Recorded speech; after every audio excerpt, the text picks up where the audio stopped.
حلیمی اور فردنی کا ذکر.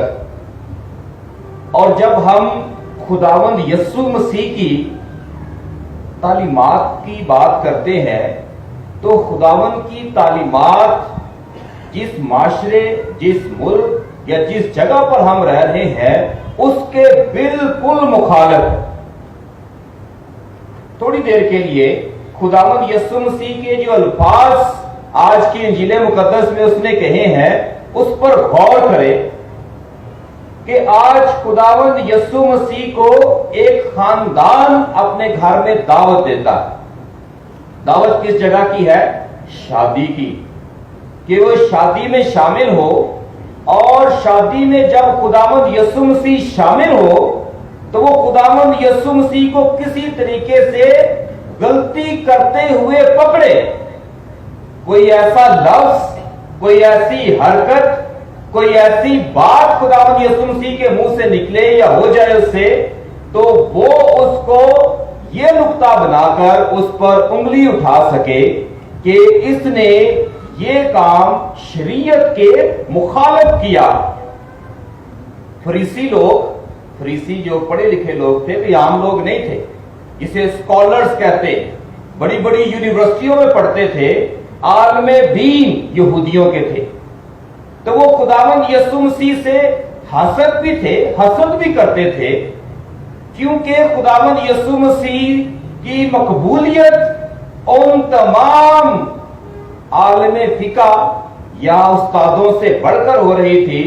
لوگ کہہ رہے تھے کہ یہ اتنی بڑی یونیورسٹیوں میں تعلیم حاصل کرتے ہیں فریسی، لیکن ان کی بات کوئی نہیں مانتا. یسوع مسیح نے کسی یونیورسٹی میں جا کر اعلیٰ تعلیم حاصل نہیں کی. یہ ایک غریب خاندان سے ہے، اس کی ماں کو ہم جانتے ہیں، اس کے خاندان کو ہم جانتے ہیں، پھر بھی اتنی حکمت اور اتنی چرچا اس کی کیوں؟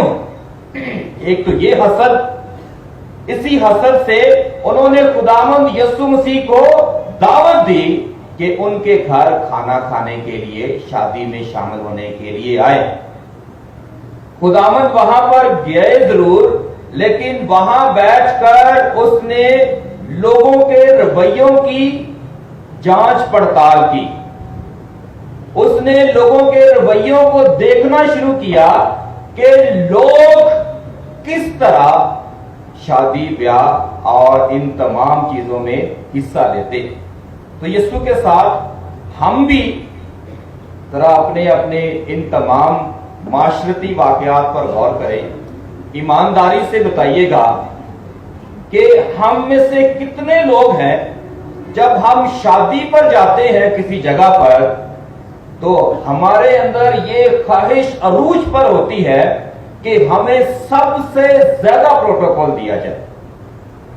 اور عام طور پر شادی بیاہ میں لڑائی جھگڑا ہی اسی بات پر ہوتا ہے کہ وہ آپ کو سب سے زیادہ عزیز ہے، ہم نہیں ہیں.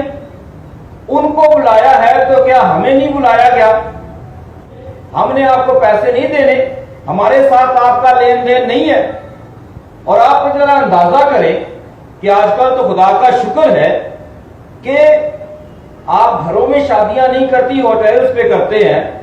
تو وہاں پر ہمارا رویہ کیا ہے؟ وہاں پر کرسیاں، میز یا بڑی اچھی ڈیکوریشن کر دی جاتی ہے، اور جب ہم داخل ہوتے ہیں تو ہم کیا کرتے ہیں کہ ہم کہتے ہیں کہ وہ والا ٹیبل جو نزدیک ہے اسٹیج پہ اس پر جا کر ہم بیٹھ جاتے.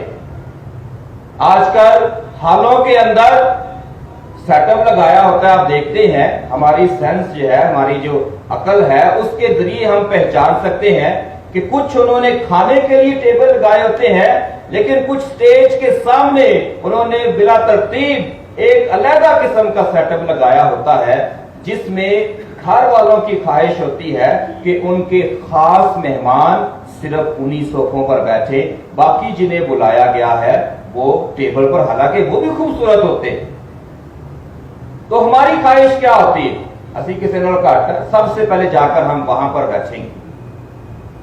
اب جس نے بلایا ہے وہ آپ کی عزت کرتا ہے، اسے آپ اتنے ہی عزیز ہیں، لیکن آپ کی پلاننگ میں وہ نہیں ہے، ان کی پلاننگ میں آپ نہیں ہو کہیں پر.